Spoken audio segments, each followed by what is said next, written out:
Dan hu l-kapitlu l-ġdid tal-Partit Nazzjonalista flimkien għal ġenerazzjonijiet futuri, flimkien għan-nazzjon kollu.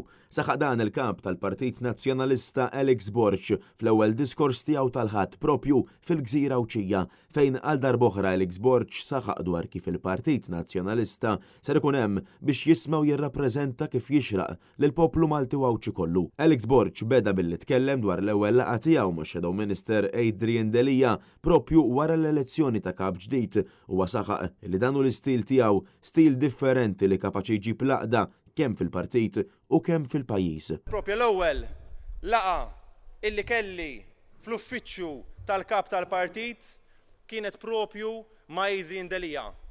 Għaliex jiena wetkom illi jekk inkun kap ħansaħħaħ laqda u l-weda żammejta ħalli flimkien naħdmu għaliex fl-għaqda hemm is-saħħa u fl-għaqda inġibu r-rebħa. Il-kap tal-Partit Nazzjonalista tkellem dwar kif fl-ewwel jiem tiegħu hu ser ikun qed jaħtar l-irwol ta' CEO tal-partit kif ukoll l-iskema tal-crowdfunding li ser tkompli tassisti l-Partit Nazzjonalista b'mod finanzjarju speċjalment għal meta tiġi l-elezzjoni ġenerali. Iktar il-qudiem fil-ġranet li jmiss ser inkun qed inħabbar ukoll ruoli ġodda fih dan il-partit illi jerġa' nuru li aħna partit ħaj, partit ġdid, partit dinamiku u partit effettiv. Din il-ġimgħa stess se nkun qed inħabbar ir-rwol ta' kap eżekuttiv tal-Partit Nazzjonalista. Rwol ġdid illi nerġgħu inqajmu il-partit mill-kriżi finanzjarja. Dil-ġimgħa stess ukoll se nkun qed inniedi crowdfunding apposta għall-elezzjoni ġenerali. Ħbieb tafu illi bħala partit tiġi elezzjoni ġenerali tiswik il-flus.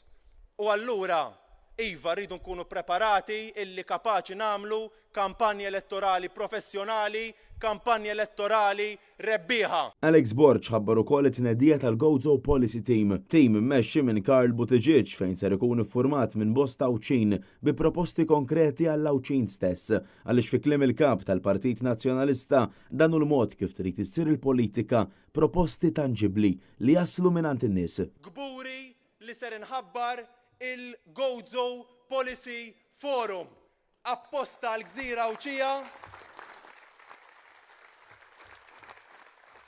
l-ewwel wieħed fl-istorja tal-Partit Nazzjonalista fejn dan ser ikun qed jara illi l-proposti tal-Partit tal-Għawdex ikunu magħmulin mill-Awċin għall-Awċin.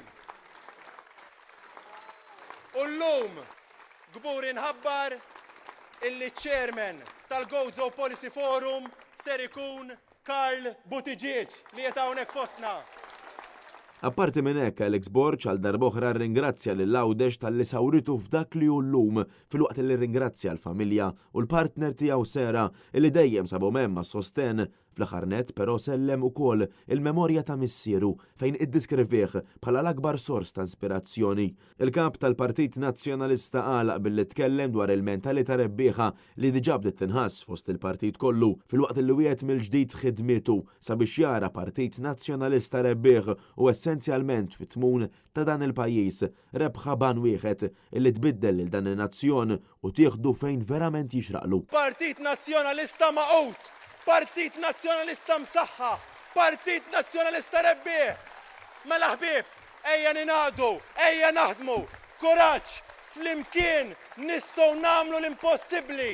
Jekk tiġix l-elezzjoni xahar ieħor, jekk tiġix l-elezzjoni sitt xhur oħra, aħna kapaċi nirbħu mhux għall-Partit Nazzjonalista imma għal Malta u Għawdex. Matthew Polidano għal Net News.